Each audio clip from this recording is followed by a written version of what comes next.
kejelekan, kemungkaran, kemaksiatan. Jadi ilmu ini merupakan sebab terbesar seseorang selamat di dunia, di alam barzakh, dan di akhirat kelak.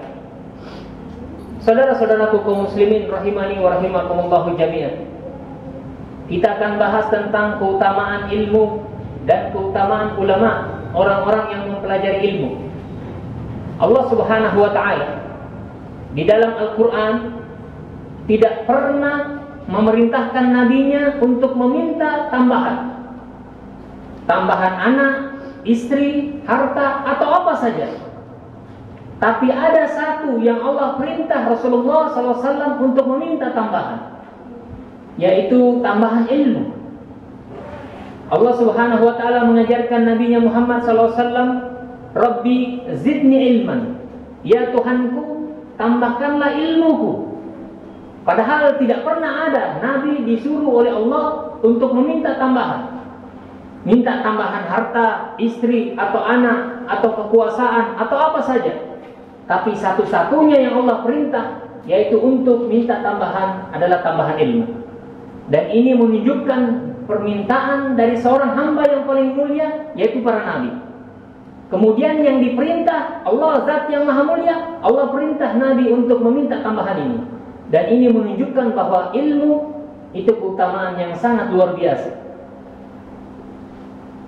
Kemudian keutamaan ilmu, orang-orang yang alim adalah orang-orang yang selamat dari laknat.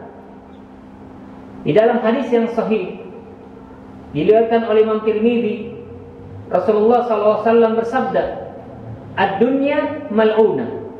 Dunia ini, kata Rasulullah SAW, terlaknat. Mal'unatun ma fiha, terlaknat semua yang apa yang ada di dalamnya. Jadi apa yang ada di dalam dunia ini semuanya terlaknat, kata Rasulullah SAW. Kemudian ada 3 golongan, ada 3 orang yang Rasulullah kabarkan dia selamat dari laknat. Laknat itu, kalau Allah melaknat, itu artinya bu'du minar rahmah, dijauhkan orang itu dari rahmat. Allah memiliki nama Ar-Rahman Ar-Rahim, Dzur Rahmah Wasi'ah, yang memiliki rahmat yang sangat luas. Tapi ada orang yang dilaknat, yang bu'du anir rahmah, dijauhkan dia dari rahmat. Itu laknat kalau dari Allah. Kalau Allah melaknat, artinya orang itu dijauhkan dari rahmat. Kalau ada makhluk yang melaknat, Rasulullah melaknat, malaikat melaknat, orang yang alim melaknat, itu artinya didoakan kejelekan baginya. Jadi Rasulullah SAW bersabda, ad-dunya mal'una, dunia ini terlaknat. Mal'unatun mal'unun ma fiha, terlaknat semua apa yang ada di dalamnya. Kemudian ada 3 yang dikecualikan. Yang pertama, illa zikrullah. Yang pertama, kecuali zikrullah wa ma'wala, dan apa yang membantu di dalamnya untuk berzikir, mengingat Allah. Jadi zikir kepada Allah itu pemahamannya luas. Orang yang mengerjakan perintah Allah itu dikatakan dia berzikir, mengingat perintah Allah dan melakukannya. Orang yang menjauhi larangan Allah, dia juga dikatakan berzikir, dia ingat larangan Allah dan dia menjauhi darinya. Orang yang berzikir dengan lisan itu juga dikatakan berzikir. Dan orang yang belajar itu pun dia dikatakan orang yang berzikir, karena di dalamnya diingatkan Allah, tentang Allah, agama Allah, dan hari akhir. Ini yang selamat. Illa zikrullah wa mawala, kecuali yang di dalamnya dipakai untuk berzikir, mengingat Allah, mengerjakan perintahnya, menjauhi larangannya, dan apa yang membantu untuk berzikir kepada Allah. Kemudian yang kedua, kata Rasulullah SAW, wa alimun, orang yang alim. Jadi orang yang alim adalah orang yang selamat dari laknat. Dan orang yang alim ini orang yang membawa berkah dari kehidupannya, dalam kehidupannya. Dan orang yang alim ini dia nanti jadi pembeda. Manusia itu apakah dia masih jadi manusia ataukah dia sudah turun derajatnya menjadi derajat hewan. Hasan al-Basri rahimahullahu ta'ala, beliau pernah berkata, laula ulama lasaran nasa kal bahaim. Kalau tidak ada orang alim, tidak ada yang mengajarkan kita ilmu, lasaran nasa kal bahaim. Niscaya manusia ini tidak ada bedanya dengan hewan ternak. Apa yang membedakan manusia dengan hewan? Tidak ada, kecuali dengan belajar ilmu. Ilmu nanti dia tahu apa kewajibannya dia sebagai manusia, apa kewajibannya dia kepada Allah, dan untuk apa Allah Subhanahu wa taala menciptakan dia. Dan itu diketahui kecuali dengan ilmu. Coba lihat orang yang tidak berilmu, tidak tahu Al-Quran, tidak tahu Sunnah, apa kehidupan yang terjadi? Tidak ada bedanya dengan hewan. Makan terserah, minum terserah, mau bergaul apa saja terserah dia. Jadi orang yang alim, orang yang selamat dari laknat Allah Subhanahu wa taala. Kemudian yang ketiga, yang dikhususkan selamat dari laknat kata Rasulullah SAW, yaitu wa muta'allim, dan orang yang belajar. Kalau kita tidak mampu menjadikan hidup kita untuk berzikir, senantiasa mengerjakan perintah Allah, menjauhi larangan Allah, senantiasa mengingat Allah dalam tidurnya, dalam jalannya, duduknya, rukuknya, tidak mampu seperti itu, dan kita pun tidak mampu menjadi orang yang alim, memahami Al-Quran dan Sunnah, kita bisa menjadi golongan yang ketiga, yaitu yang muta'allim, orang-orang yang belajar. Dan ini orang yang selamat dari laknat. Saudara-saudaraku kaum muslimin, rahimani wa rahimakumullahu jami'an. Di dalam ayat Allah Subhanahu wa taala, kemuliaan orang-orang yang berilmu sering Allah ulang-ulangi. Yarfa'allahu alladhina amanu minkum walladhina utul ilma darajat. Allahu bima ta'maluna khabir. Allah mengangkat derajat orang-orang yang beriman di antara kalian. Orang beriman ditinggikan derajatnya. Walladzina utul ilma darajat, dan orang-orang yang diberi ilmu lebih tinggi lagi derajatnya daripada orang yang beriman tanpa disertai ilmu. Kemudian Allah Subhanahu wa taala di dalam ayatnya yang mulia dalam surah Ali Imran menggandengkan persaksian Allah, persaksian malaikat, dan persaksian orang yang berilmu. Ini luar biasa keutamaannya orang yang alim. Kalau ada berita mau diliput persaksiannya presiden, pasti semua media cetak, elektronik, media massa berkumpul untuk meliput apa yang mau disampaikan oleh presiden ini. Allah Subhanahu wa taala menjelaskan bahwa persaksiannya Allah gandengkan dengan persaksian malaikat, makhluk Allah yang mulia. Kemudian Allah persaksikan makhluk Allah yang paling mulia yang ada di bumi, yaitu orang-orang yang diberi ilmu.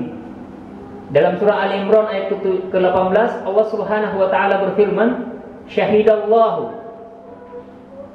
Allah mempersaksikan annahu la ilaha illa huwa, bahwa tidak ada sesembahan yang hak kecuali Allah.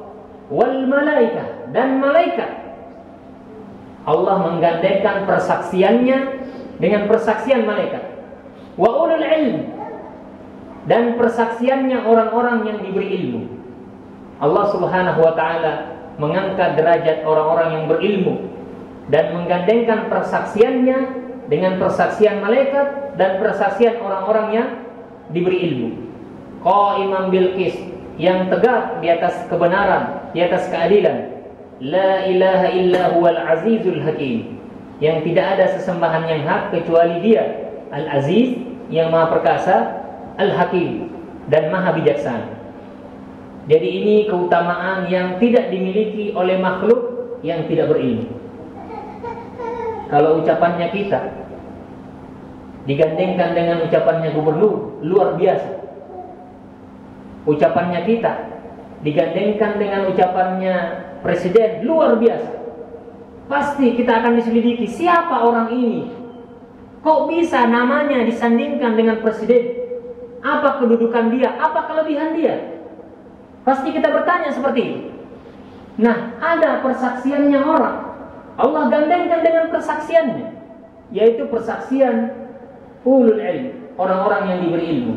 Dan ini tidak diberikan kepada orang-orang yang tidak diberi ilmu. Jadi luar biasa.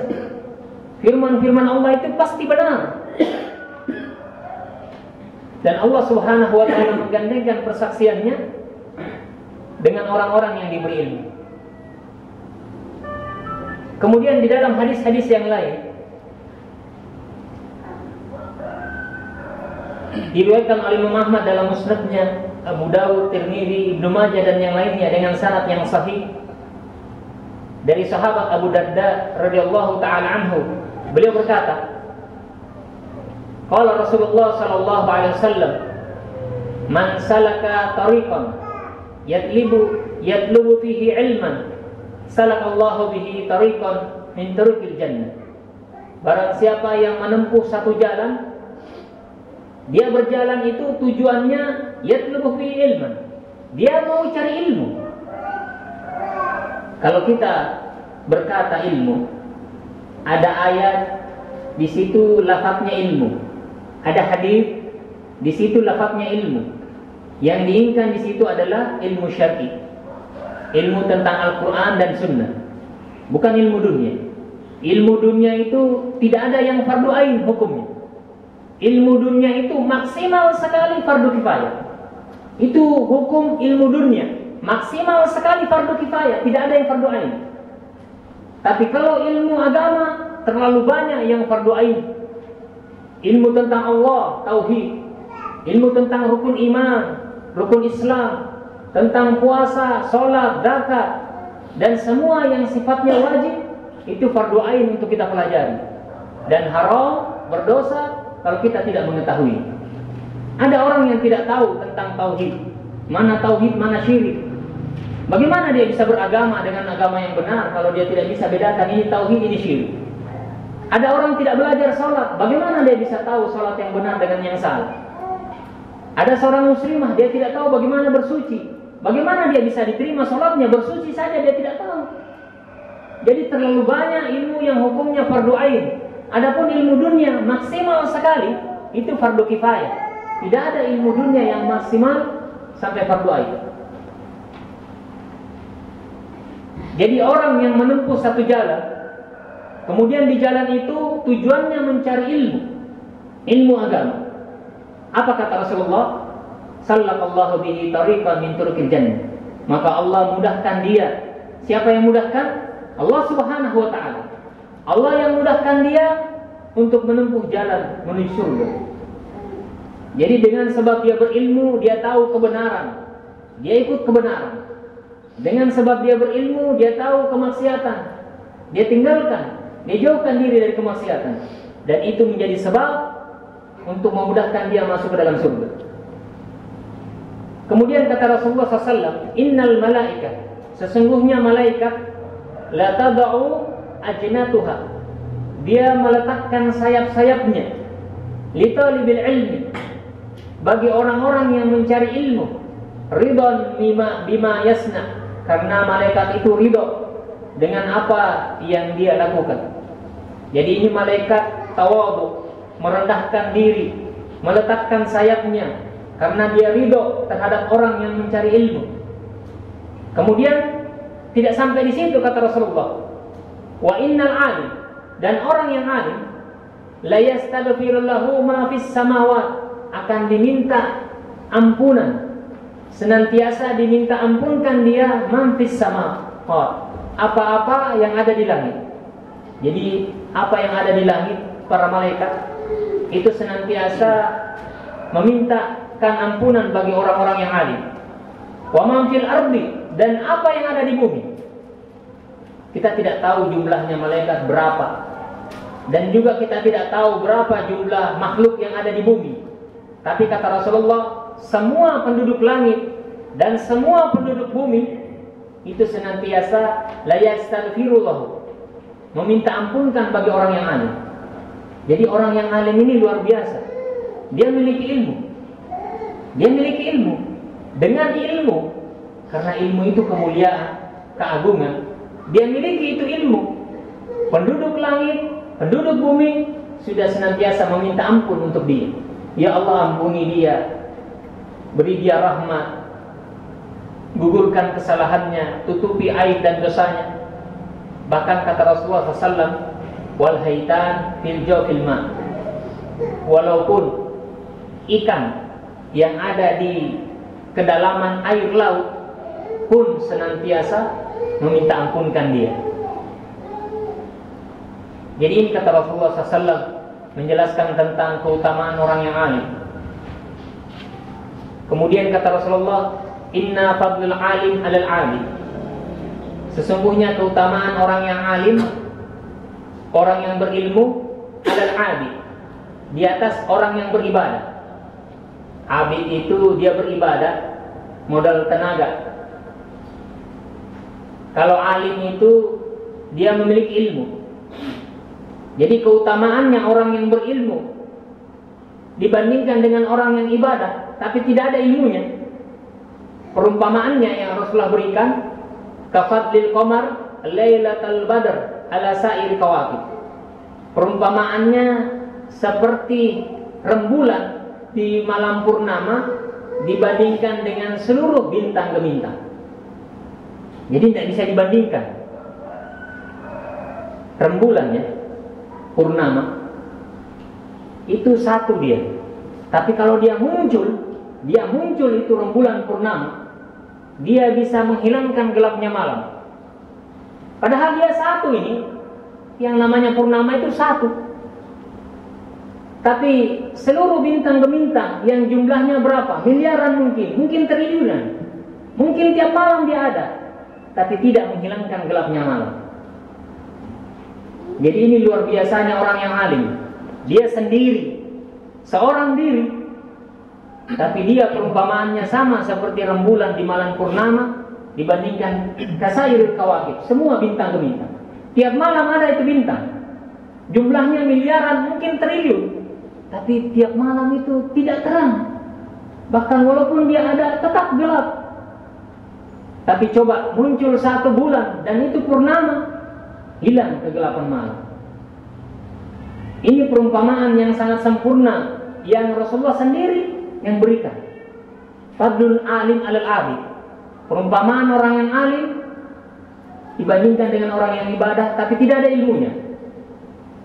Kata Rasulullah, kafadlil qamar lailatul badr ala sa'ir kawakib. Seperti perumpamaannya bulan di malam purnama dibandingkan dengan seluruh bintang gemintang. Jadi dia satu tapi bisa menghilangkan gelapnya malam. Itu luar biasanya. Adapun banyak ini bintang gemintang tiap malam ada miliaran triliun. Malam itu yang namanya malam pasti gelap. Kecuali ada rembulan yang menyinari baru dia terang. Kemudian kata Rasulullah SAW, innal ulama warathatul anbiya. Sesungguhnya nabi itu sesungguhnya ulama itu, orang-orang yang alim itu warathatul anbiya, ahli warisnya nabi. Jadi yang namanya ulama itu ahli warisnya nabi.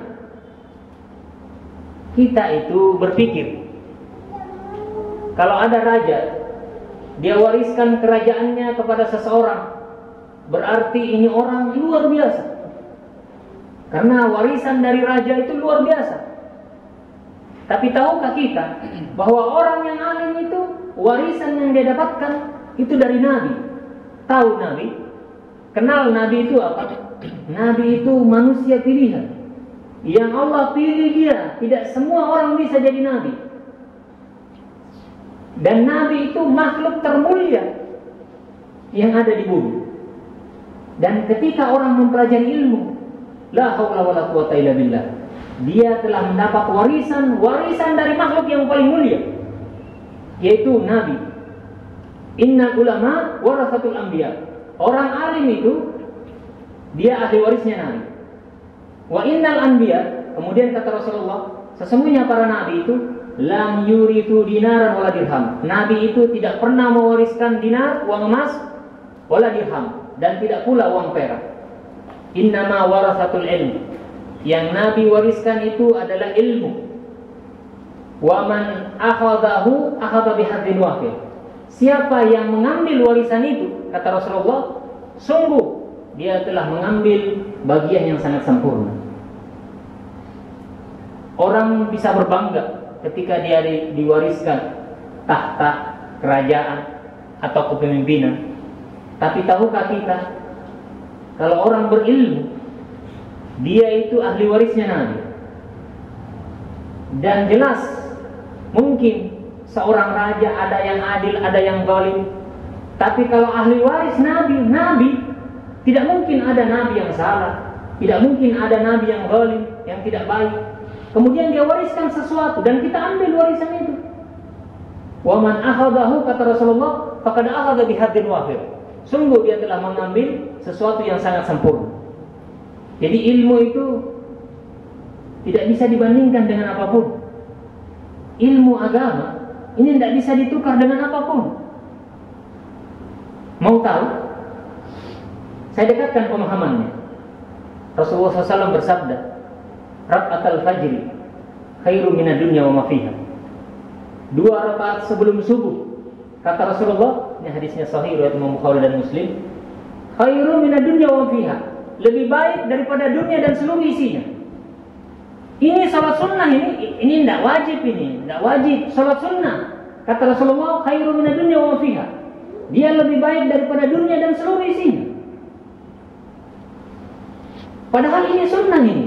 Kalau kita tahu keutamaannya 2 rakaat sebelum subuh, kata Rasulullah, ini lebih baik daripada dunia dan seluruh isinya. Ini yang sunnahnya ini. Apa Rasulullah baca kalau rakaat fajr? Yang pertama Al-Kafirun, yang kedua Al-Ikhlas. Singkat ringkas. Tapi 2 rakaat ini lebih baik daripada dunia dan seluruh isinya. Terus bagaimana kalau yang wajibnya? Bagaimana yang wajibnya?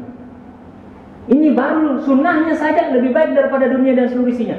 Jadi ilmu ini tidak bisa dibandingkan. Tidak ada apa-apanya seluruh dunia dan isinya ini kalau dibandingkan dengan ilmu.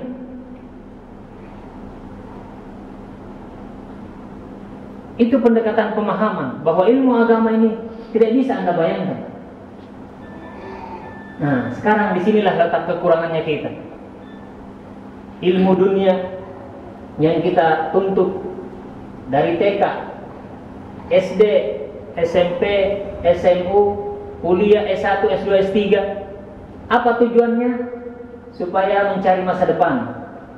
Masa depan Anda sampai umur berapa? 60 atau 70 tahun. Cuma segitu masa depannya. Habis umurnya puluhan tahun cari ilmu dunia, mampu, sanggup. Habis umur, waktu, kesempatan, masa muda, biaya, habis, rela diberikan untuk ilmu dunia. Tapi ilmu akhirat, coba lihat anak-anak belajar di TPA, SD, kalau sudah bisa belajar mengaji, sudah. Setelah dewasa, apalagi bekerja, tidak lagi belajar ilmu. Padahal kebutuhan dia terhadap ilmu agama ini lebih wajib dia tahu ketika dia besar daripada dia TK, SD. Karena dia belum mukallaf, belum terbebani syariat. Ketika dia besar, dia sudah tahu, harus dia belajar. Saya mau kerja di perusahaan ini, mana yang pantas saya kerja, mana yang boleh, mana yang tidak boleh. Padahal ini lebih wajib dia pelajari, tapi tidak terjadi dalam kehidupan kita. Orang kalau sudah bisa belajar Al-Quran, sudah dilepas. Terserah nak mau merantau kemana, mau bekerja di mana. Nasallallahu as-salama wal afiyah. Ini menunjukkan bahwa di hadapan kita ilmu agama ini tidak ada apa-apanya. Terlalu enteng, terlalu gampang. Sampai-sampai sudah bisa baca Al-Quran, sudah dilepas anaknya kemana saja. Padahal kalau ilmu dunia, belum lagi sekolah formalnya, belum lagi non formalnya, kursus mungkin, les ini, privat ini, mampu orang tuanya keluarkan biaya, tidak merasa rugi. Tapi ketika masalah akhirat, la haula wala quwata illa billah. Dan ini yang disenangi oleh syaitan. Ketika kita jauh dari ilmu, kira-kira kita mau melangkah dengan apa? Kita mau berpikir dengan apa? Kita mau berbuat dengan apa?